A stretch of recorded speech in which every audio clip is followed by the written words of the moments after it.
hakim tidak terikat pada tuntutan. Oke. Makanya nanti tuntutan seheboh sekarang ini, Mhm. hakim senyum-senyum saja Mas Reza. Nah itu, Oke. hakim punya pendiriannya. Mhm. Nanti mana yang masuk, karena hakim nanti putusannya itu paling tidak ada 3 dimensi. Dimensi yuridis, dimensi sosiologis, lah ini sosiologis. Mhm. Sosiologis saya kira mendengar. Mhm. Dimensi filosofis, itulah yang akan dikembangkan secara konkret hakim dalam menjatuhkan putusan. Oke. Mudah-mudahan putusan ini bisa menjadikan titik reda dalam berbagai gejolak terhadap dakwaan Eliezer ini. Kita masih menunggu begitu ya putusan nantinya akan dijatuhkan oleh hakim. Dan yang juga menjadi sorotan ini tuntutan dari Putri Chandrawati, Prof, yang 8 tahun penjara, yang ini lebih ringan dari Richard Eliezer. Anda melihatnya seperti apa? Bahkan ini sempat menghebohkan jagat maya maupun masyarakat Indonesia. Ya, terhadap Bu Pece, memang kita tidak tahu apakah kehendak Bu Pece itu sama dengan FS. Mhm. Memang timbulnya kehendak motif adalah Bu Pece. Ya. Satu. Kalau itu tidak, ya berarti tidak sama dong dengan Pak FS, kan itu kan. Dia Mhm. hanya menyampaikan, tapi suaminya marahnya yang berlebihan. Itu Mas. Nah, Ya. satu. Kedua, saya melihatnya ada perspektif gender.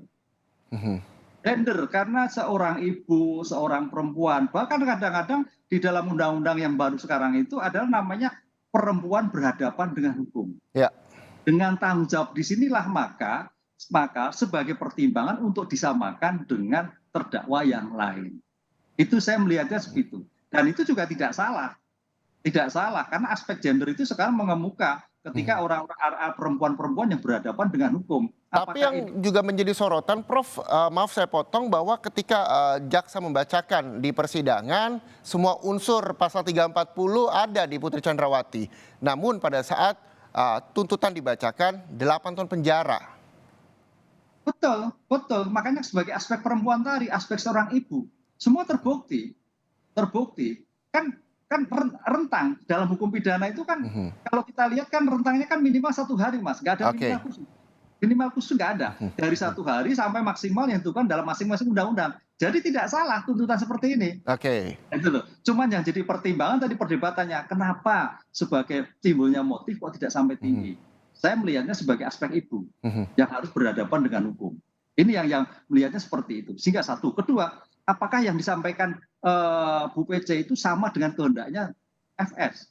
Belum tentu juga. Ya. Tapi kalau sama, berarti hukumnya 11-12. Tapi mungkin hanya menyampaikan kemudian diterima oleh Pak PC itu FS itu menjadi pembunuhan berencana, Mhm. itu tanggung jawab Pak FS. Oke. Nah, poin yang terpenting adalah membantu. Lah ini yang penting, karena dari jurisprudensi yang kita pelajari, jurisprudensi itu harus berpikir objektif dan subjektif. Mhm. Subjektif itu bagaimana peran R, peran K, peran P terhadap suatu pembantuan atau Oke.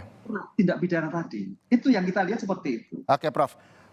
Kita juga masih menunggu terkait dengan perjalanan dari sidang kasus pembunuhan Brigadir Yosua Huta Barat di Duren 3 yang juga menjadi perhatian publik, dan mudah-mudahan harapan masyarakat Indonesia bahwa hukum bisa ditegakkan seadil-adilnya ini bisa dilihat melalui siaran langsung di seluruh platform media terkait dengan kasus pembunuhan Brigadir Yosua. Sekali lagi, terima kasih banyak Ahli Hukum Pidana Universitas Jenderal Sudirman, Prof. Hipnu Nugroho. Sayang sekali masih banyak pertanyaan nantinya akan kita layangkan ke Prof. Hipnu di waktu berikutnya.